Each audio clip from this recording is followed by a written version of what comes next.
नमस्कार दोस्तों, एक बार फिर स्वागत है आप सभी का अपने YouTube चैनल 1-to-1 क्लासेस में।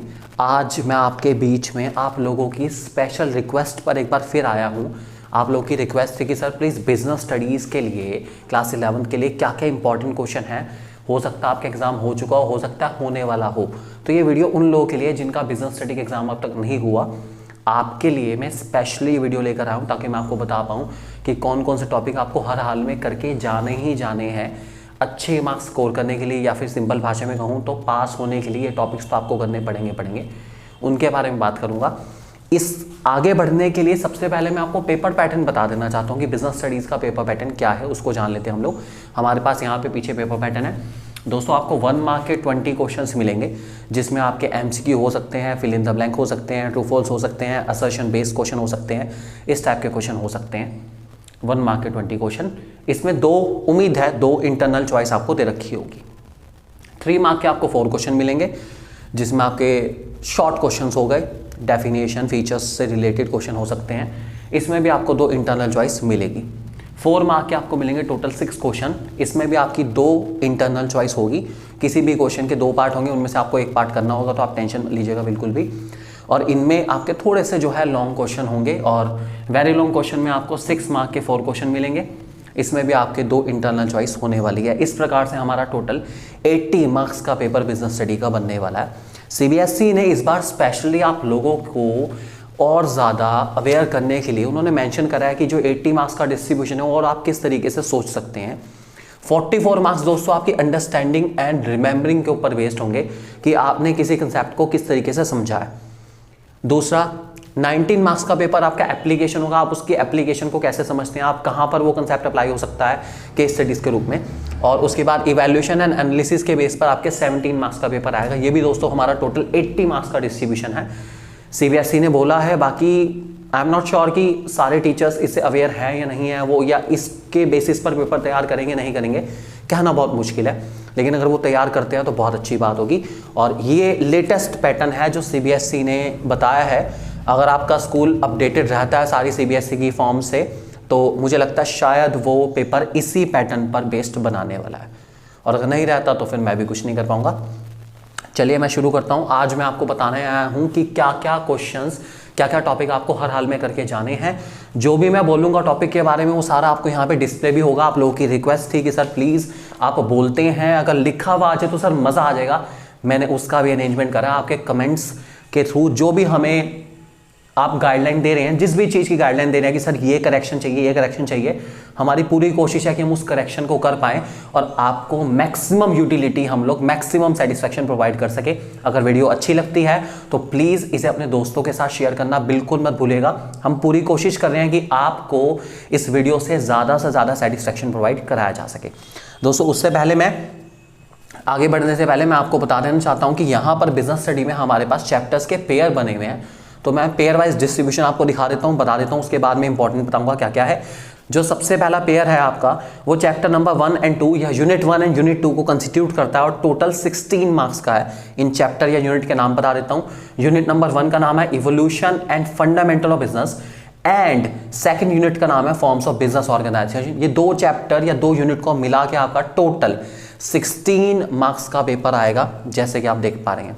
उसके बाद यूनिट नंबर 3 एंड 4 जिनका नाम है public, private and global enterprises and business services, मिला के आपका 14 मार्क्स का पेपर आएगा, आप देख सकते हैं। और emerging modes of business and social responsibility of business and business ethics, that is unit number 5 and 6 को मिला के आपका टोटल सिर्फ और सिर्फ 10 मार्क्स का पेपर आएगा।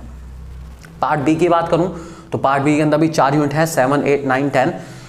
इनमें 7 और 8 यूनिट जिनका नाम है sources of business finance and small business and entrepreneurship development को मिला के 20 नंबर का पेपर आएगा, और इंटरनल ट्रेड और इंटरनेशनल बिजनेस को मिला के भी 20 नंबर का पेपर आएगा, जो कि हमारी यूनिट नंबर 9 और 10 है, आप देख सकते हैं।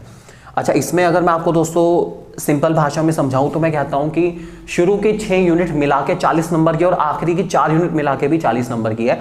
समझदार को यही इशारा काफ़ी हो गया कि आखिरी की 4 यूनिट को करके कहीं ना कहीं ज़्यादा फायदा है। और आखिरी के 4 यूनिट आपको बहुत अच्छे से करनी इसलिए भी बहुत ज़रूरी है क्योंकि आखिरी की 4 यूनिट आपकी क्लास 12th में भी काम आएंगी। वो कहीं ना कहीं किसी ना किसी चैप्टर के बेस की तरह एक्ट करेंगी। तो मैं आपसे प्लीज़ रिक्वेस्ट करूंगा कि आखिरी के 4 यूनिट को बहुत अच्छे से करिएगा। अगर आपको सिर्फ 4 या 5 चैप्टर ही करने हैं तो मैं आपको रिक्वेस्ट करूंगा कि आखिरी के 4 चैप्टर्स के ऊपर सबसे ज़्यादा फोकस रखिए। अगर मैं आपकी जगह होता तो मैं आखिरी के 4 चैप्टर प्रिपेयर करता और चैप्टर नंबर 2 प्रिपेयर करता, जिसका नाम है फॉर्म्स ऑफ बिजनेस ऑर्गेनाइजेशन, क्योंकि ये हमारी बिजनेस स्टडीज़ क्लास 11th का बहुत इंपॉर्टेंट पार्ट है जो मैं आपको बता रहा हूँ। ये 5 चैप्टर मोस्ट इंपॉर्टेंट पार्ट्स में आते हैं, तो इनको आप ज़रूर प्रिपेयर करिएगा क्योंकि आगे की आपकी क्लासेस का बेस इसी के दम पर रहेगा। चलिए आगे बढ़ते हैं। मैं बताता हूं आपको क्या क्या इंपॉर्टेंट है, क्या क्या क्वेश्चन आपको हर हाल में करके जाने हैं। 80 में से 40 एंड 40 अबव मार्क्स गेन करने के लिए क्या क्या करने ही करने हैं उसके बारे में बात करते हैं। सबसे पहली यूनिट की बात करता हूं जिसका नाम है evolution and fundamental of businesses. इसमें आपको दोस्तों सबसे पहला टॉपिक जो करके जाना है हर हाल में उसका नाम है differentiate between business, profession and employment. Most important topic है, ध्यान रख के चलेंगे। उसके अलावा examine the role of profit in business. आप देख सकते हैं यहाँ पे आपको डिस्प्ले भी हो रहा है, आप ढूंढ सकते हैं, आपकी बुक की सिलेबस में भी गिवन होगा सारा, वहां से मार्क कर सकते हैं कि ये टॉपिक मुझे करने ही करने हैं। उसके अलावा टाइप्स ऑफ इंडस्ट्रीज, इंडस्ट्रीज के कौन कौन से टाइप्स हैं, और मेनली फोकस रहेगा हमारी सेकेंडरी इंडस्ट्रीज के ऊपर। दोस्तों ध्यान रखेंगे सेकेंडरी इंडस्ट्रीज सबसे ज़्यादा पूछी जाती हैं और मैन्युफैक्चरिंग और उसके जो 4 टाइप हैं वो सबसे ज़्यादा एग्जाम में आते हैं, उसको बहुत अच्छे से करके जाइएगा, मोस्ट इंपॉर्टेंट रहेगा हमारे पास। उसके अलावा दोस्तों हमारे पास इसी चैप्टर के अंदर आप रिस्क और रिस्क के टाइप्स भी अच्छे से कर लेंगे। और लास्ट जो आपको बहुत अच्छे से करना है वो करना है ऑक्सिलरीज टू ट्रेड के मीनिंग। 3-4 ऑक्सिलरीज टू ट्रेड आप याद कर लेंगे और उनके मीनिंग याद कर लेंगे, क्या क्या है, ट्रांसपोर्टेशन का मीनिंग, इंश्योरेंस का मीनिंग, वेयर हाउसिंग का मीनिंग। इनसे ऊपर क्वेश्चन आ सकता है, 1 मार्क में भी आ सकता है और 3 मार्क में भी आ सकता है। उसके बाद आता है चैप्टर नंबर 2 पर जिसका नाम है फॉर्म्स ऑफ बिजनेस ऑर्गेनाइजेशन। देखिए ये चैप्टर में दोस्तों मीनिंग तो आपको सबके पता होने चाहिए, सोल प्रोप्राइटरशिप का मीनिंग पता होना चाहिए, कोऑपरेटिव सोसाइटी का मीनिंग, पार्टनरशिप का मीनिंग, लेकिन जो मेनली फोकस रहता है पेपर में बता देता हूँ, ज्वाइंट हिंदू फैमिली बिजनेस और उसके टाइप सबसे ज़्यादा पूछा जाता है। उसके अलावा टाइप्स ऑफ पार्टनर कौन कौन से हैं और टाइप्स ऑफ पार्टनरशिप कौन कौन सी है, ये क्वेश्चन बहुत फ्रीक्वेंटली आता है एग्जाम में, इसको ध्यान रख के चलेंगे तो बहुत बेनिफिट मिलेगा आपको। इसके अलावा एक और बहुत इंपॉर्टेंट टॉपिक इस चैप्टर के अंदर जिसका नाम है distinguish between private company and public company, one of the most important topic of this chapter. उसके बाद अगर दोस्तों फॉर्मेशन ऑफ कंपनी की बात करूं तो उसके अंदर आपकी 2 स्टेजेस बहुत इंपॉर्टेंट है। पहली स्टेज का नाम है हमारे पास प्रमोशन और तीसरी स्टेज का नाम है कैपिटल सब्सक्रिप्शन। ये स्टेज ज़्यादातर पूछी जाती हैं, आपके सामने यहाँ पे मार्क हो रखा है, आप देख सकते हैं, देखना चाहें तो उसको आपको मिल जाएगा पूरे इस चैप्टर के सिलेबस के अंदर।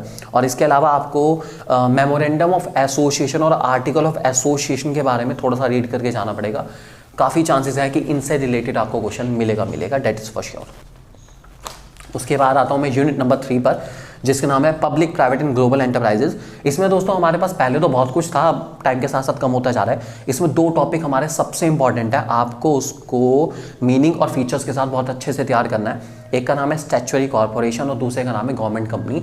डिपार्टमेंटल अंडरटेकिंग का मीनिंग पढ़ लेंगे तो भी कोई दिक्कत वाली बात नहीं, लेकिन ये स्टैट्यूटरी कॉर्पोरेशन बहुत ज़्यादा रिपीट होता है एग्जाम में और गवर्नमेंट कंपनी के बारे में भी सवाल आ सकता है। इससे आपके एमसीक्यू भी पूछे जा सकते हैं। जैसे एग्जांपल मैं आपको देता हूँ, जो गवर्नमेंट कंपनी होती है उसके अंदर 51% शेयर किसके नाम पे खरीदे जाते हैं। ऑप्शन आपको दे दिया प्राइम मिनिस्टर के नाम पे, चीफ मिनिस्टर के नाम पे, प्रेसिडेंट के नाम पे, गवर्नर के नाम पे, तो आपका आंसर रहेगा प्रेसिडेंट के नाम पर, क्योंकि प्रेसिडेंट के नाम पर सारे शेयर्स खरीदे जाते हैं किसी भी गवर्नमेंट कंपनी के। तो एमसीक्यू फॉर्म में पूछे जा सकते हैं, इसलिए इसको बहुत अच्छे से करिएगा, बहुत ही इंपॉर्टेंट टॉपिक में से एक है। एग्जाम्पल भी पूछे जा सकते हैं, आप इसको ध्यान रखेंगे। उसके बाद आता हूँ यूनिट नंबर 4 पे जिसका नाम है बिजनेस सर्विसेज। इसमें दोस्तों मैं आपको बहुत ज़्यादा नहीं बताऊंगा, सिर्फ 2 टॉपिक में बताऊंगा जिनको आपको हर हाल में करके जाने ही जाने हैं। पहला टाइप्स ऑफ बैंक अकाउंट कौन कौन से हैं, सारे बैंक अकाउंट आपको बहुत अच्छे से पता होना चाहिए। और इंश्योरेंस के principle most and most important topic है जिसके आने के चांसेस 100% है, आएगा ही आएगा, डेट इज फॉर श्योर। अच्छे से करके जाएंगे, बेनिफिट मिलेगा आपको। यूनिट नंबर 5 की बात करता हूं जिसका नाम है इमर्जिंग मोड्स ऑफ बिजनेस। इसमें दोस्तों हमारे पास ई बिजनेस के बारे में काफ़ी कुछ है। ई बिजनेस का मीनिंग आपको पता होना चाहिए और इसके अलावा ई बिजनेस के क्या क्या बेनिफिट्स हैं ये आपको पता होना चाहिए। यही इस चैप्टर का मेन टॉपिक है, ई बिजनेस का मीनिंग और ई बिजनेस के बेनिफिट आप बहुत अच्छे से करके जाएंगे। चैप्टर नंबर 6, ये यूनिट नंबर 6 पर आता हूँ जिसका नाम है social responsibility of business and business ethics. इस वाले चैप्टर में दोस्तों सबसे पहले तो आपको सोशल रिस्पॉन्सिबिलिटी का मीनिंग और केस फॉर सोशल रिस्पॉन्सिबिलिटी तैयार करना है। और उसके बाद तीसरा टॉपिक जो इसमें प्रिपेयर करना है आपको वो होता है हमारे पास identify social responsibility towards different interest group. सबसे ज़्यादा थर्ड वाले पॉइंट के आने के चांसेस ज़्यादा है जिसका नाम है identify social responsibility toward different interest group. Basically government के प्रति बिजनेस की क्या क्या जिम्मेदारी है, कंज्यूमर के प्रति क्या क्या जिम्मेदारी है, सोसाइटी के प्रति क्या क्या जिम्मेदारी है, ये चीज़ें हमारे पास सबसे ज़्यादा इस चैप्टर से रीड होती है। आप बहुत अच्छे से प्रिपेयर करेंगे, बेनिफिट रहेगा आपके लिए। पार्ट बी की बात करूं, पार्ट बी का नाम है हमारे पास फाइनेंस एंड ट्रेड। इसमें यूनिट नंबर 7 हमारे पास आ गई, जिसका नाम है सोर्सेज ऑफ बिजनेस फाइनेंस। इसमें दोस्तों आपको 3 टॉपिक हर हाल में करके जाने ही जाने हैं, प्लीज मत छोड़िएगा उन्हें, बिल्कुल भी मत छोड़िएगा। वो आपके 12th के लिए भी बेस की तरह एक्ट करेंगे और 11th के लिए भी मोस्ट इंपॉर्टेंट है। उनका नाम है इक्विटी शेयर्स, डिबेंचर्स और रिटेन अर्निंग। ये 3 आपको हर हाल में करके जाने ही जाने, प्लीज इनको मत छोड़िएगा। इनके फीचर्स 2-2 फीचर, 3-3 फीचर, जो आप करना चाहें, मिनिमम 2-2 तो आपको करने पड़ेंगे। मेरिट डिमेरिट कर सकते हैं, 2-2 3-3 मेरिट डिमेरिट, ये आपको करने पड़ेंगे क्योंकि ये सबसे ज़्यादा इंपॉर्टेंट टॉपिक में से एक है। I repeat the topic, equity shares, debentures and retain earning. You have to learn this topic, ठीक है। ये है सोर्स ऑफ बिजनेस फाइनेंस से आपकी बात बताया मैंने आपको। उसके बाद बात करते हैं दोस्तों यूनिट नंबर 8 की, जिसका नाम है small business and entrepreneurship development. इसमें दोस्तों सबसे पहले आपको इंटेलेक्चुअल प्रॉपर्टी राइट्स का मीनिंग करना है, एंटरप्रेन्योरशिप डेवलपमेंट का मीनिंग करना है, और इसका जो मोस्ट इंपॉर्टेंट टॉपिक है मैं आपको वो बता देता हूँ। मोस्ट इंपॉर्टेंट टॉपिक का नाम है discuss the role of small scale businesses in India with special reference to rural areas. Rural areas के अपलिफ्टमेंट के लिए, बेटरमेंट के लिए स्मॉल बिजनेसेस क्यों जरूरी है, या क्या ऐसा स्मॉल बिजनेस हमें देता है जो बाकी नहीं दे पा रही है। ये टॉपिक बहुत ज़्यादा आता है और इस चैप्टर का मेन टॉपिक यही है, आप बहुत अच्छे से करके जाएंगे।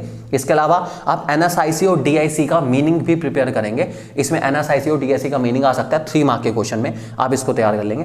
उसके बाद इंटरनल ट्रेड की बात करूं तो इंटरनल ट्रेड में दोस्तों हमारे पास 2 टॉपिक मेन है हमारे पास। सबसे पहले तो आपको होलसेलर और रिटेलर की सर्विसेज करनी है। होलसेलर क्या क्या सर्विस देता है मैन्युफैक्चरर को, होलसेलर क्या क्या सर्विस देता है रिटेलर को, रिटेलर क्या सर्विस देता है मैन्युफैक्चरर को, और रिटेलर क्या क्या सर्विस देता है किसको, हमारे कंज्यूमर को।